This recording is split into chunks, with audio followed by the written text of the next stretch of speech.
Good afternoon. It is Tuesday. It is the day to vote. I hope all of you voted. I just got back from voting in our public library and was really grateful to have the freedom to vote. It's a good gift.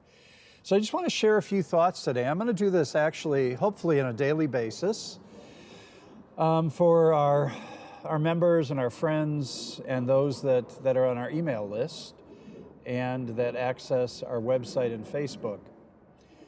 And we'll be looking at a variety of different members from our congregation, friends of our congregation, to share a little bit about what they sense of this time and this period in which we're going through in history, and how we can maintain our humanness and potentially see this as a time of growth. Today, I started out the day at my local coffee shop, the local drive-through coffee shop, and I grabbed a cup of coffee and I was talking to the baristas about their day and that they're in this box together, but they don't really feel any fear and they're using all the precautions. And then an individual from Humble Pie walked across the street, which is a local restaurant on 7th Street. And he's the chef, and this was about 7:30, 8 o'clock in the morning, and he talked about the fact that they only had 5 tabletops the night before, that they've already let go of a few of staff until further notice, and they potentially could close down for a couple of weeks because they certainly can't make payroll or whatever they need to do, right, to keep the restaurant open. So that was a little bit of a challenging conversation. And so I think a lot of us are sensing a time of transition, a time potentially of transformation, which has been our theme. And that during the Lenten season, it's really a time to go inward and to be introspective and to really think about our lives and our priorities.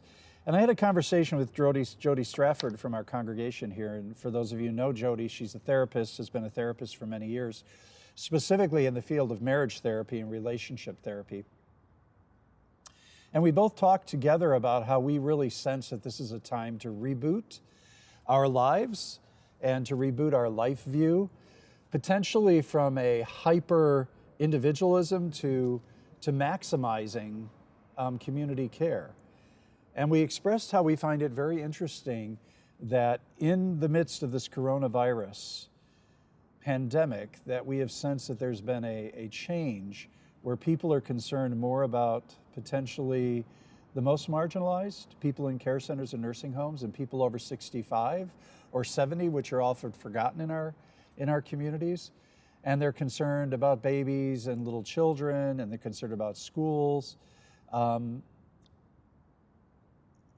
we find that really interesting, that there seems to be an upsurge in concern for those in the margins, for those who are homeless. And I think within our community and our cultures and our world, especially our consumeristic America, we've had a virus of our own of self-centeredness and division. And now we're being given this opportunity potentially to reboot a program of concern and to reboot ourselves, to be concerned about those who are most vulnerable and to really focus on our relationships at home and our relationships with our closest loved ones. And we have this opportunity also to exchange our busyness and our social stress for introspection, creativity, self-care. I think of, and Jody and I talked about this a bit, the Tower of Babel coming down, or the Tower of Babel, however you want to pronounce that, right? And the Tower of Babel, people were building to the skies because they felt this energy and this power in humanity and in their maleness and their femaleness and their creativity. And they believed, in a sense, at least the sense that we get from the story, is that they were in charge of their own fate.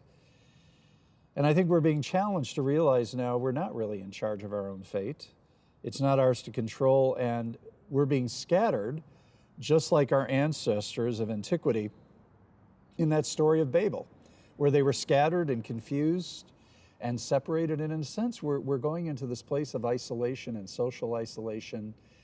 social distancing, which is very similar to that story of the Tower of Babel. And how do we as people then rise to the challenge to deepen our relationship with those in our households, with those that we may feel we need to hunker down with. If we're isolated and we're alone, how do we continue to nurture, or how do we better nurture that relationship with God and with the Spirit? How do we stay in touch via phone, via email? What is our communication going to be like? And maybe this is an awesome time, as Jody and I shared, especially as a therapist and myself as somebody having my master's in social work, which could make me also a therapist, a dangerous person with just enough knowledge.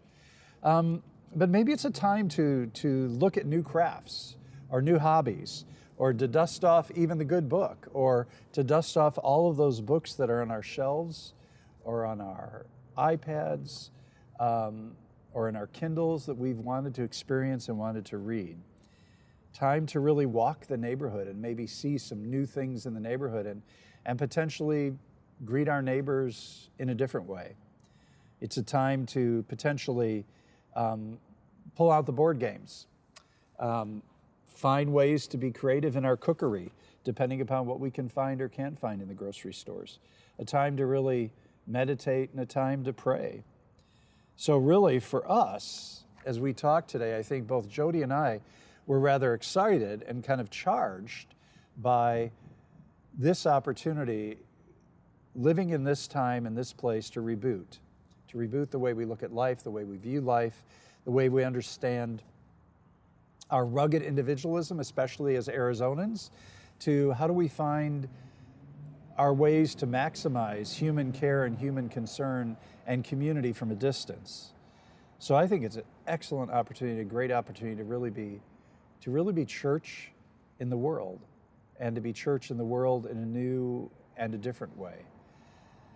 And so I hope these thoughts resonate with you a bit. And I do want to share something briefly from a book entitled The Sabbath. Yesterday I talked about, we see this as potentially an opportunity for Sabbath, to find that inward place and to still our busyness. And this is from Joshua Heschel, who is a rabbi. And he says this: "Humankind is split into nations and divided in states.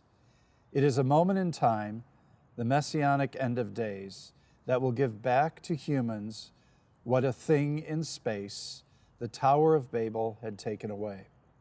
It was the vision of that messianic day in which the hope of restoring the unity of all men, all women, and all humanity was one." And so this could be our opportunity to really reclaim our humanity and reclaim our humanness and reclaim our divinity and reclaim who we are as community with each other. And so I send you blessings and energy and goodness from our beautiful courtyard here at First Church. And I'd like to offer, if you would like to sit down and have some conversation, or you need some conversation, I would make myself available here in the courtyard to have that conversation. Just make an appointment ahead of time by either texting me at 608-628-5040, that's 608-628-5040, or emailing me at jamesmaxjackson@gmail.com. That's jamesmaxjackson@gmail.com. And I'd be more than willing to appropriately sit here with you, 6 feet apart, and have some conversation if you're in need of that. So feel free just to contact me. We still continue to be in community. Today we passed down about 50 meals to homeless folks, and I thank Ann for doing that. And we'll continue to do that work until we're told otherwise. So continue to pray for our community and pray for this time of transformation and transition. Thank you.